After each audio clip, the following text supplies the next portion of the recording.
వాక్యం చూసుకుందామండి. ప్రసంగి గ్రంథము, ప్రసంగి 5వ అధ్యాయము 1వ వచనం చూసుకుందాం. నీవు దేవుడి మందిరంకు పోయినప్పుడు నీ ప్రవర్తన జాగ్రత్తగా చూచుకొనుము. బుద్ధిహీనులు అర్పించినట్లుగా బలి అర్పించడం కంటే సమీపించి ఆలకించడం శ్రేష్టము. వారు తెలియకే దుర్మార్గ పనులు చేయించుదురు. చూడండి, ఇక్కడ వాక్యం చూసినట్లయితే దేవుడి మందిరం అనగా దేవుడు మాట్లాడే స్థలము, దేవుడు మాట్లాడే స్థలం. ఎందుకంటే దేవుడి మందిరంలో ఎవరు మాటలు వినబడతాయి? దేవుడు మాటలు వినబడతాయి. అంటే ఇక్కడ దేవుడి మందిరం పోయినప్పుడు, అంటే దేవుడు మాట్లాడే స్థలంకు పోయినప్పుడు ఎలా ఉండాలంట? ప్రవర్తన జాగ్రత్తగా చూచుకొని వాళ్ళను. దేవుడు తనతో మాట్లాడిన స్థలం గురించి, ఈ స్థలము ఎంతో భయంకరమైనది అని మనకు అనేక సార్లు రాయబడింది. ఒకసారి ఆదికాండము 28వ అధ్యాయం 17వ వచనం చదువుకుందాం.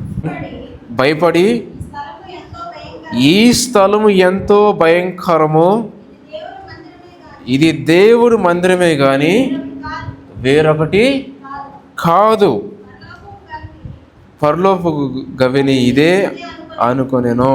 వినంట, ఏ స్థలం ఎలా ఉందంట? భయంకరము. ఈ మాట ఎవరు చెప్తున్నారు?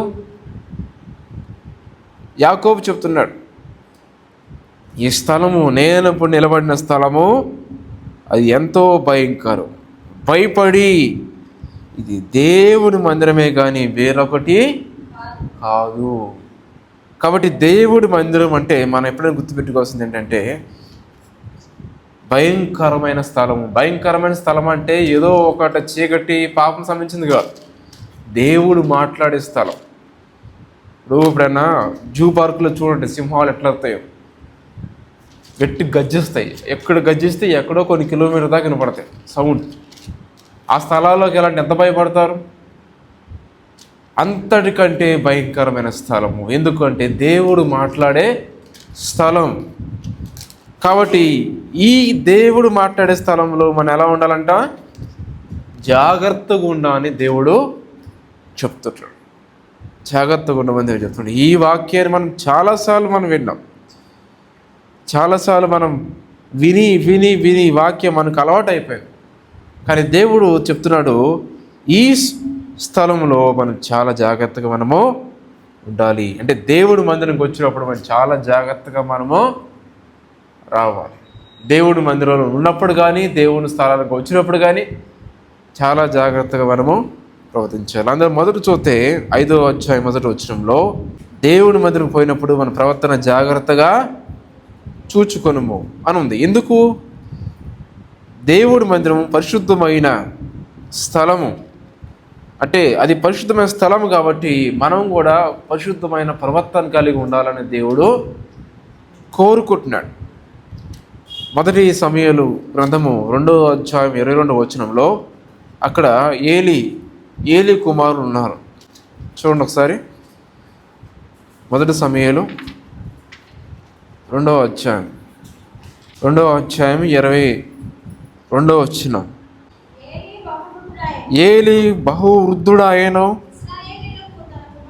ఇజ్రాయేలుకు తన కుమారులు చేసిన కార్యములనియు వారు ప్రత్యక్ష గుడారం యొక్క ద్వారము దగ్గరకు సేవ చేయుటకు వచ్చిన స్త్రీలతో శయనించుటకును మాట చెవిన పడగా వారిని పిలిచి ఇట్లా చాలండి. ఇక్కడ చూస్తే ఏలి కుమారులు అంటే ఆ సేవకుడు కుమారులు, వాళ్ళు కూడా ఏం చేయాలి? అక్కడ దేవుని సేవ చేయాలి. దేవుని సేవ చేయాల్సిన బదులు ఏం చేస్తున్నారంటే అక్కడ వచ్చిన స్త్రీలతో వాళ్ళు శయనించుటయును, అంటే పాపం చేస్తున్నారు. ఎవరు? దేవుని యొక్క సేవకుడి పిల్లలు ఆ మందిరంకి వచ్చే స్త్రీలతో. అంటే ఆ మందిరంలో అపవిత్రమైన కార్యాలు జరుగుతున్నాయి. పవిత్రంగా ఉండాల్సిన స్థలంలో పాపము జరుగుతూ ఉంది. దాని ఫలితంగా ఏం జరిగింది? వాళ్ళు దేవుని కోపానికి వారు గురయ్యారు. అదే మొదటి సమయంలో 4వ అధ్యాయము 17వ వచనంలో, అందుకు అతడు ఇజ్రాయేలు ఫిలిస్తీన్లందరూ నిలవలేక పారిపోయేరి, జనులలో అనేకులు హతులయ్యేరి, హొఫ్నీ ఫినియస్ అని 2 కుమారులు మృతులయ్యేరి. ఏమైందంట? ఇద్దరు కూడా మృతులైపోయారు. వాళ్ళు చేసిన తప్పుకి, వాళ్ళు చేసిన పాపానికి వాళ్ళ 2 కుమారులు కూడా మృతులైపోయారు. దేవుని మందిరంలో ప్రవర్తన జాగ్రత్తగా, అంటే ఈ వచనం చదువుతున్నప్పుడు మనకి ఏం గుర్తు రావాలంటే, మనం దేవుడి మందిరంకి వెళ్ళినప్పుడు మొదటగా మన ప్రవర్తన జాగ్రత్తగా ఉండాలి. మన ప్రవర్తన, నా ప్రవర్తన కానీ, మీ ప్రవర్తన, అందరి ప్రవర్తన ఎలా ఉండాలి? జాగ్రత్తగా ఉండాలి. ఏమైనా ప్రవర్తన తేడా వచ్చిందా, వెంటనే దేవుడు కోపం మన వెనక్కి వస్తుంది. ఏలి గొప్ప సేవకుడు. అలాంటి సేవకుడు తన కుమారులు దానికంటే 2 సేవ చేయాలి. అలా చేయాల్సింది పోయి వచ్చిన స్త్రీలతో పాపం చేస్తున్నారు, తప్పు చేస్తున్నారు, లోకాన్ని చూడిస్తున్నారు. దానికి బదులుగా దేవుడు కోపము రగులుకొని వాళ్ళిద్దరు కుమారులు కూడా, వాళ్ళిద్దరి పేర్లు ఏంటి? హొఫ్నీ ఫినియాస్ అని ఇద్దరు కుమారులు ఏమైపోయారంట? మృతులైపోయిరి. దేవుని మందిరం పట్ల వాళ్ళ ప్రవర్తన జాగ్రత్తగా లేదు. కాబట్టి ఈరోజు దేవుడు కూడా అదే కోరుకున్నాడు. కాబట్టి మనం దేవుని మందిరంకి వచ్చినప్పుడు మన ప్రవర్తన జాగ్రత్తగా ఉండాలి. అంటే మందిరంలో కాదు, మందిరంకి వచ్చేప్పుడు మన హృదయము, మన ప్రవర్తన జాగ్రత్తగా ఉండాలి. ఏదో మనము ఒక పాపం చేసుకుంటూ, లోకం చేసుకుంటూ వచ్చినాం అనుకోండి, దేవుడు కోపం మన మీదకు వస్తుంది. కాబట్టి మనం జాగ్రత్తగా మనము ఉండాలి. అలా చెప్పి దేవుడు ఎవరిని కూడా ఆయన త్రోసివేడు. ఆయన సన్నిధికి వచ్చినప్పుడు మనము వెంటనే ఏం చేయాలి? సరి చేసుకోవాలి. దేవుని సన్నిధికి వచ్చాను, ఈ పరిశుద్ధమైన ప్రాంగణానికి వచ్చాను, నా దోషమును, నా పాపం క్షమించు ప్రభా అని చెప్పి మనం క్షమాపణ అడిగి మళ్ళీ దాని జోలికి మనము వెళ్ళకూడదు. మొదటిగా మనం దేవుని మందిరంకి వచ్చినప్పుడు మన ప్రవర్తన జాగ్రత్తగా ఉండాలి. నా ప్రవర్తన ఎలా ఉందని మనం చూసుకోవాలి. నా ప్రవర్తన ఎలా ఎవరి కాలు వ్యక్తిగతం చూసుకోవాలి. మన ఆలోచన ఎలా ఉన్నాయి, మన ప్రవర్తన ఎలా ఉంది, మన మార్గం ఎలా ఉంది. ఒకవేళ మందిరంలో బాగానే ఉంటున్నాయేమో, మందిరంకి వచ్చి సైలెంట్గా ఉంటున్నాయేమో, కానీ మందిరం రాకముందు ఎలా ఉందనేది కూడా మనము పరిశీలన చేసుకోవాలి. అవి కూడా దేవుని దృష్టిలో కౌంటర్ కింద వస్తాయి. కాబట్టి దేవుడు మనల్ని ఎవరిని కూడా శిక్షించాడు. కానీ దేవుడు చెప్పే మాట ఏంటంటే, మీరు నా దగ్గరికి వచ్చినప్పుడు చాలా జాగ్రత్తగా మీరు ఉండాలి. అంటే నా దగ్గర జాగ్రత్తగా ఉండండి, మీరు బయట మీరు ఎలా కడితే అలా ఉండని చెప్పి దేవుడు చెప్పడం లేదు. మీరు నా దగ్గర ఎలా ఉంటున్నారో బయట కూడా మీరు అలానే జీవించాలి. బయట సారా తాగొచ్చి, గుట్కాలు నవ్వొచ్చి, రహస్యంగా వెళ్ళి సిగరెట్ తాగొచ్చి దేవాని మంచిగా అయిపోయింది, దేవా నన్ను క్షమించంటే అవ్వదు. ప్రతిదీ కూడా దేవుడు చూస్తాడు. మనం చేసే ప్రతి పని కూడా, ప్రతి సిగరెట్, ప్రతి మందు, ప్రతి కైని, గుట్కా, ప్రతి సినిమా, ప్రతి సీరియల్, ప్రతిదీ చూస్తాడు. ఆయన మందిరంకి వచ్చేటప్పుడు మనం జాగ్రత్తగా మనము ఉండాలి. అంటే ఓన్లీ దేవుడి మందిరంలోనే కాదు, ఎక్కడైతే ఆయన సన్నిధి, మన ఇంటిలో కానీ ఎక్కడున్నా సరే మన ప్రవర్తన జాగ్రత్తగా ఉండాలని దేవుడు చెప్తున్నాడు. కానీ కొన్ని చోట్ల ఎట్లా ఉంటుందంటే, తాగి వస్తారు, తాగి వచ్చి మళ్ళీ బలారాధన తీసుకుంటారు, రొట్టె తీసుకుంటారు. ఒక సహోదరుడు చెప్పాడు, ద్రాక్ష రసం ఇస్తుంటే ఆయన వాసన త్రాగుడు వాసన వస్తుంది. ఏ వాసన వస్తుంది? తాగుడు వాసన. ఎంత శాపం అండి అది, ఎంత శాపం అది. దేవుడి పనిలో మనము పాలు బాగులు వస్తున్నప్పుడు, ఆయన పనిలో మనం కూర్చున్నప్పుడు మనము జాగ్రత్తగా మనము ఉండాలి. అలా అని చెప్పి ఎవరు నీతిమంతులు లేరు.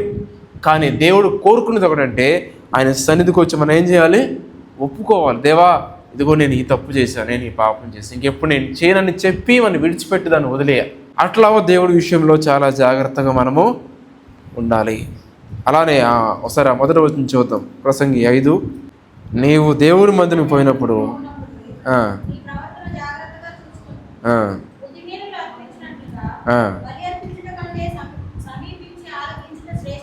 బుద్ధిహీనులు అర్పించినట్లు బలి అర్పించరు కంటే సమీపించి ఆలకించుట శ్రేష్టము. గమనించండి, ఆలకించుట అంటే మన దేవుని మందిరానికి పోయినప్పుడు మన చెవులు జాగ్రత్తగా ఉండాలి. ఈ వాక్యంలోనూ ఉంది, బుద్ధిహీనులు అర్పించినట్లుగా బలి అర్పించరు కంటే సమీపించి ఆలకించుట శ్రేష్టం. అంటే దేవుని మందిరానికి వెళ్ళినప్పుడు, దేవుని మందిరం దగ్గరికి వచ్చినప్పుడు మన చెవులు ఎలా ఉండాలి? జాగ్రత్తగా ఉండాలి. అదే వాక్యం. దేవుని మందిరం అనగా దేవుడు మాట్లాడే స్థలము. దేవుడి మందిరానికి వెళ్ళినప్పుడు దేవుడు మనతో ఏం మాట్లాడుతున్నాడో మనం జాగ్రత్తగా వినాలి. కొంతమంది వాక్యం దేవుడి మందిరానికి వచ్చినప్పుడు అలా మర్చిపోతాం. అంటే మనం ఏం వింటున్నామని మనకు తెలియదు. తెలియని ఒకలాంటి నిద్ర వచ్చేస్తుంది, తెలియని ఒకలాంటి మత్తుగా ఉంటుంది. ఆ మత్తు రావడం వల్ల, నిద్ర రావడం వల్ల దేవుడి మాటలు మనము వినలేము. కాబట్టి దానికి తగ్గట్టు మనం ప్రిపేర్ అయ్యి ముందుగానే మనం రావాలి. ఓకే, నాకు నిద్ర వస్తుంది కాబట్టి ఇప్పుడు మత్తుకుంటే ఏం చేయాలండి? వెళ్ళి వాటర్తో ఏం చేయాలి?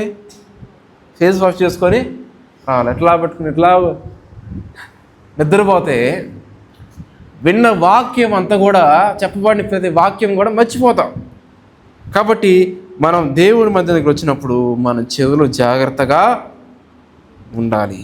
ఏం మాట్లాడుతున్నాడో దేవుడు స్పష్టంగా మనము